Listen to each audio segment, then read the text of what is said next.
देख रहे हैं नेक्स्ट 9 न्यूज और मैं हूं आपके साथ मेघा। समाजवादी पार्टी में फिलहाल हालात कुछ ऐसे हो गए हैं, शिवपाल यादव के बाद आजम खान भी अखिलेश के खिलाफ मोर्चा संभाल सकते हैं। बगावत का जो तराजू है वो भारी होता जा रहा है, लेकिन अखिलेश उन बगावती सुरों पर ध्यान केंद्रित न करने के बजाय कांग्रेस से आए कपिल सिब्बल का स्वागत कर रहे हैं।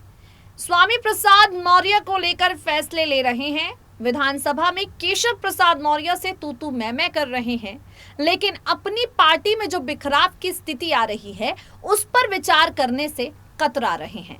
अब सवाल ये उठता है कि ऐसी राजनीति लेकर अखिलेश सपा की नैया कहीं डुबो तो नहीं देंगे। समाजवादी पार्टी की तरफ से अखिलेश यादव ने विधानसभा चुनाव में सपा गठबंधन का नेतृत्व किया। तमाम बड़े फैसले अखिलेश यादव ने खुद लिए, लेकिन आप भी जानते हैं जब चुनावी नतीजे आए तो यूपी की जनता ने इस बार भी भरोसा योगी आदित्यनाथ के चेहरे पर जताया है। यूपी की जनता इस बार भी अखिलेश यादव के साथ पूरी तरह से नहीं आई। 125 सीटों पर सपा गठबंधन सिमट कर रह गया। अब सवाल ये उठता है कि अखिलेश यादव से आखिर यूपी की जनता नाराज क्यों है। खैर, ये तो अखिलेश यादव को तय करना होगा, मंथन करना होगा, लेकिन आजम खान के हितैषी अखिलेश यादव नहीं है, ये दावा आजम के समर्थक कर रहे हैं। यूपी में कई मुस्लिम नेताओं का कहना है कि अखिलेश आजम खान को सिर्फ मुसलमानों के वोट पाने के लिए इस्तेमाल करते हैं, उनको आजम खान से कोई लेना देना नहीं है। पहले शिवपाल यादव और अब आजम खान। आजम खान से हालांकि जब अखिलेश को लेकर सवाल किया जाता है तो मुलायम और अखिलेश को वो अपने आप से ऊपर बताते हैं और कहते हैं कि इनसे नाराज होने की मेरी हैसियत ही नहीं है। आजम के ऐसे बयान हैं जो अखिलेश के साथ उनकी नाराजगी की खबरों को हवा भी देते हैं। खैर, आजम खान और शिवपाल यादव एक तरफ, फिलहाल सुभासपा अध्यक्ष ओपी राजभर को न जाने क्या हो गया है। ओम प्रकाश राजभर जो अपर्णा यादव के खिलाफ, शिवपाल यादव के खिलाफ अखिलेश यादव का समर्थन कर रहे थे, अखिलेश को काफी ज्यादा सपोर्ट कर रहे थे, वो ओम प्रकाश राजभर अखिलेश की राजनीति से नाखुश बताए जा रहे हैं।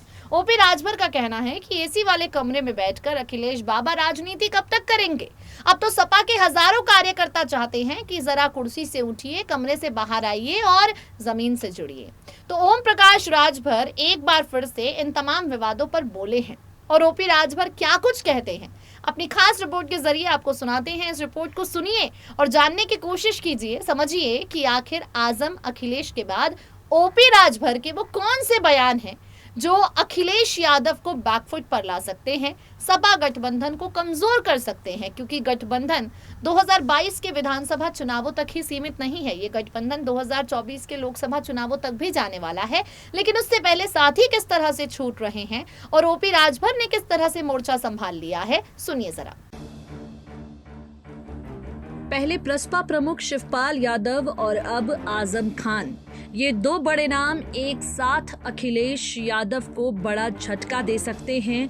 फिलहाल यूपी में परिस्थितियां कुछ ऐसी ही बनी हैं। जिस तरह से अखिलेश यादव ने विधानसभा चुनाव संपन्न होते ही अपने चाचा शिवपाल को नजरअंदाज किया, जिस तरीके से अखिलेश यादव ने आजम खान से जुड़े विवादों पर चुप्पी साधी रखी, फिलहाल शिवपाल तो अखिलेश से विमुख हो ही चुके हैं।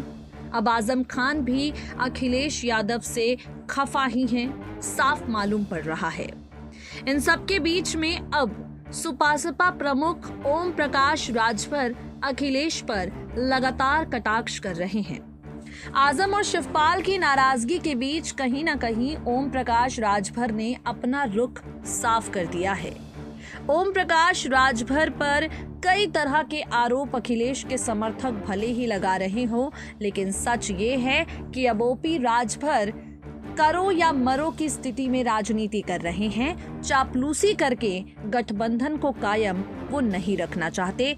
एक बार फिर से अखिलेश यादव पर निशाना साधते हुए सुभासपा अध्यक्ष ने कहा है, एसी के कमरों से बाहर आकर अखिलेश को जनता से बात करनी चाहिए। ओम प्रकाश राजभर से सवाल किया गया अखिलेश यादव को लेकर, जवाब में ओपी राजभर ने कहा, हमने अपने क्षेत्र में जीत के लिए पूरी ताकत लगा दी, लेकिन सपा प्रमुख अपने ही घर में ज्यादा वोट नहीं बटोर पाए। चुनाव के 4 महीने पहले से साथ आकर हमने कई सीटों पर जीत दर्ज कराई है। ओपी राजभर से सवाल किया गया कि आप इस तरह के बयान दे रहे हैं, अखिलेश आपसे नाराज तो नहीं होंगे? ओपी राजभर ने कहा, नाराज होकर क्या कर लेंगे, सच बात तो कड़वी लगती ही है। अखिलेश को एसी से बाहर आकर राजनीति करने के लिए मैं नहीं कह रहा, ये बात 1000 लोगों से हाथ उठवाकर मैं साबित कर सकता हूं। आपको बता दें, बीते दिनों शिवपाल यादव ने अखिलेश पर तंज कसा। शिवपाल यादव ने 100 सीट और 1 टिकट को लेकर सवाल उठा दिए। शिवपाल यादव के इस कटाक्ष पर भी ओम प्रकाश राजभर से सवाल किया गया। ओपी राजभर से पूछा गया कि शिवपाल यादव आखिरकार अखिलेश के खिलाफ खुलकर उतर आए हैं, इस पर आप क्या कुछ कहेंगे? ओपी राजभर ने इस पूरे विवाद पर शिवपाल यादव का साथ दिया। आपको बता दें, शिवपाल यादव के खिलाफ भी ओपी राजभर की बयानबाजी काफी वक्त से जारी है। अब ओपी राजभर कहते हैं, शिवपाल को अखिलेश यादव को सलाह देनी चाहिए। अखिलेश यादव के साथ शिवपाल गए और एक ही सीट पर लड़े, तो बाकी 99 सीटें आखिर क्यों छोड़ दी? देखो, नेताओं के बयान 2 तरह के होते हैं। सदन में देखा, जब सत्ता पक्ष के लिए कुछ बोलते थे तो सत्ता पक्ष खूब ताली बजाता था, और जब खिलाफ बोलते थे तो चुप हो जाते थे। हित की बात है तो ठीक, अहित की बात है तो बेकार। ओपी राजभर ने सीधे सीधे कह दिया है कि अब अगर 2024 तक गठबंधन को मजबूती के साथ आगे बढ़ाना है तो अखिलेश को ग्राउंड पर उतरकर राजनीति करनी ही पड़ेगी।